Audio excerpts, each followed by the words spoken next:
కూటమి సర్కారు చేస్తోన్న అభివృద్ధి సంక్షేమ కార్యక్రమాలను చూసి వైసీపీ నేతలు ఓర్వలేకపోతున్నారన్న విమర్శలు వస్తున్నాయి. రాష్ట్రంలో సాఫీగా కొనసాగుతున్న పాలనపై ప్రజల్లో లేనిపోని అపోహలు కల్పించి అలజడి సృష్టించే పనిలో ఉన్నారని వినిపిస్తోంది. ముఖ్యమంత్రి చంద్రబాబు సర్కారుపై విషం చిమ్మడానికి వైసీపీ నేతలు భారీ స్కెచ్ వేశారా? అందుకే డిఎస్సిపై లేనిపోని ఆరోపణలతో విష ప్రచారం చేస్తున్నారా? నంద్యాలలో వైఎస్ఆర్ విగ్రహం ధ్వంసం ముందస్తు ప్రణాళికలో భాగమా? దీనిలో కుట్రకోణం ఉందా? ఇలాంటి అంశాలపై సొంత పార్టీలో జరుగుతోన్న చర్చ ఏంటి? వైసీపీ క్షుద్ర రాజకీయాలపై కూటమి నేతలతో పాటు ప్రజలు కన్నేసి ఉంచడంతో తమ పన్నాగాలు బట్టబయలవుతున్నాయని ఫ్యాన్ పార్టీ నేతలు టెన్షన్ పడుతున్నారా? డిఎస్సి 2025లో అక్రమాలు జరిగాయని పార్టీ నేతలు చేసిన ఆందోళన, వైఎస్ విగ్రహం ధ్వంసం విషయంలో విశాఖ వైసీపీతో పాటు కూటమి నేతల్లో జరుగుతోన్న చర్చపైన ఇన్సైడ్ స్టోరీ. ఏ సమస్య లేకపోతే ఏదో ఒకటి సృష్టించి ఆందోళన చేయడం వైసీపీ నేతలకు అలవాటు. నక్కలు బొక్కలు వెతుకును అన్నట్టు కూటమి ప్రభుత్వ తప్పులను వెతకడమే ఫ్యాన్ పార్టీ నేతలు పనిగా పెట్టుకున్నారు. ఏ తప్పు లేకపోయినా భూతత్వంలో వెతికి ఏదో ఒక అంశాన్ని ఇష్యూ చేయకపోతే వైసీపీ నేతల కడుపు మంట చల్లారదు. పార్టీ జనం నోలల్లో నానకపోతే మరుగున పడిపోతుందన్న ఉద్దేశంతో ఏదో ఒక అలజడి సృష్టించడం, చివరికి అది వర్కౌట్ అవ్వకపోతే అభాసుపాలు కావడం వైసీపీకి సాధారణ అంశం. డిఎస్సి 2025 నిరసనల విషయంలో ఇదే జరిగింది. టీచర్ అభ్యర్థులకు అన్యాయం జరిగిందని ఆరోపిస్తూ రాష్ట్ర వ్యాప్తంగా వైసీపీ యువజన విభాగం చేసిన ఆందోళన అభాసుపాలైంది. మెగా డిఎస్సిలో దగా చేశారని పార్టీ శ్రేణులు ఫ్లెక్సీలు ప్రదర్శిస్తూ నినాదాలు చేశారు. డిఎస్సిలో అక్రమాలకు పాల్పడి 3 లక్షల మంది ఆశలను ఒమ్ము చేశారని నేతల ఆరోపణలు విమర్శలకు తావిచ్చాయి.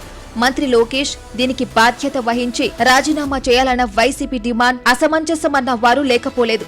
సిబిఐ దర్యాప్తు లేదా ప్రస్తుత న్యాయమూర్తితో విచారణ చేయించాలని భారీ డైలాగ్స్ దంచారు. కానీ ఇవేవీ వర్కౌట్ కాలేదు. అయితే వైసీపీ నేతల డిమాండ్స్ పై సొంత పార్టీ కార్యకర్తల నుంచి తీవ్ర వ్యతిరేకత వస్తోంది. జగన్ హయాంలో ఒక కొత్త డిఎస్సిని నిర్వహించని విషయాన్ని గుర్తు చేస్తున్నారు. కూటమి సర్కార్ 16,347 మందికి టీచర్ ఉద్యోగాలు ఇవ్వడాన్ని తప్పుపట్టిన వైసీపీ నేతల తీరుపై పార్టీ కేటర్ కసుబుసులాడుతోంది. ఈ ప్రక్రియ ముగిసినా అందరూ ఉద్యోగాల్లో చేరిన తర్వాత వివాదం చేయడం ద్వారా పార్టీ పరువు పోగొట్టుకుంటోందని వైసీపీ శ్రేణులు మండిపడుతున్నాయి. పారదర్శకంగా డిఎస్సిని నిర్వహిస్తే దీనిని నానా యాగి చేస్తున్న ఫ్యాన్ పార్టీ నేతల తీరును చూస్తుంటే కోడిగుడ్డు మీద ఈకలు పీకిన చందంగా ఉందనే వ్యాఖ్యలు వినిపిస్తోంది.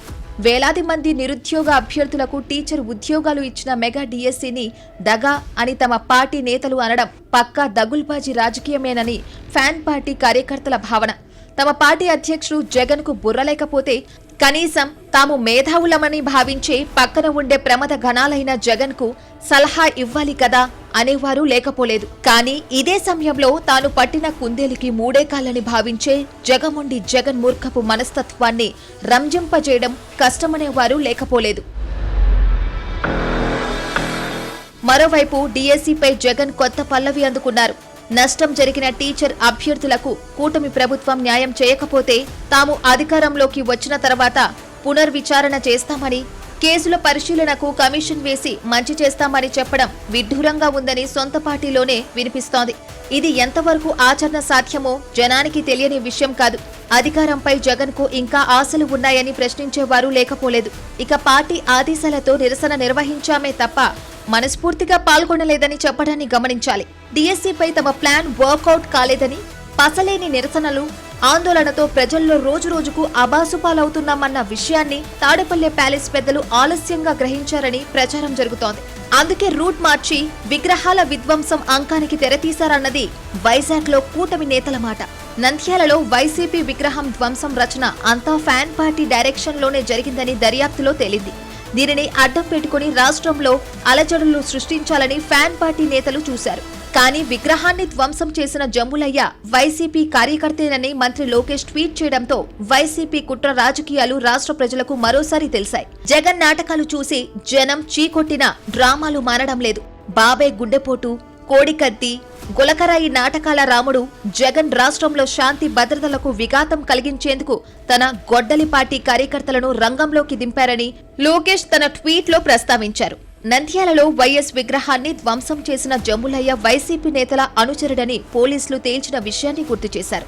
ఇలా ఎన్నిసార్లు దొరికిపోయినా కుట్ర రాజకీయాలు మానరా అని లోకేష్ ఘాటుగా ప్రశ్నించడంతో జగన్ సహా వైసీపీ నేతలకు మతిపోయింది. దీనికి సమాధానం చెప్పలేక ఫ్యాన్ నేతలు తలలు పట్టుకున్నారు. జగన్ సీఎంగా ఉన్నప్పుడు రాష్ట్రాన్ని అన్ని రంగాలలో అధోగతి పాలు చేశారని కూటమి మండిపడుతోంది. ఎన్డీఏ ప్రభుత్వం వచ్చిన తర్వాత రాష్ట్రం అభివృద్ధి పథంలో దూసుకుపోతుంటే ఓర్వలేని తాడిపల్లె ప్యాలెస్ పెద్దలు కుట్రలు కుతంత్రాలకు తెరతీశారన్న ఆగ్రహం వ్యక్తమవుతోంది. ఫ్యాన్ పార్టీ కుట్రలో భాగమే డీఎస్సీపై రాద్ధాంతం, వైఎస్ విగ్రహాల ధ్వంస రచన అన్నది కూటమి నేతల మాట. ఇక వచ్చే సార్వత్రిక ఎన్నికలలోపు ఇలాంటి ఎన్ని నాటకాలను చూడాల్సి వస్తుందోనన్న అనుమానాలు లేకపోలేదు. వైసీపీ కుట్రల పట్ల ఏపీ ప్రజలు అప్రమత్తంగా ఉండాలని విశాఖలో కూటమి నేతలు సూచిస్తున్నారు. వైసీపీ మున్ముందు ఎన్ని కుట్రలకు తెరతీస్తుందో చూడాలి.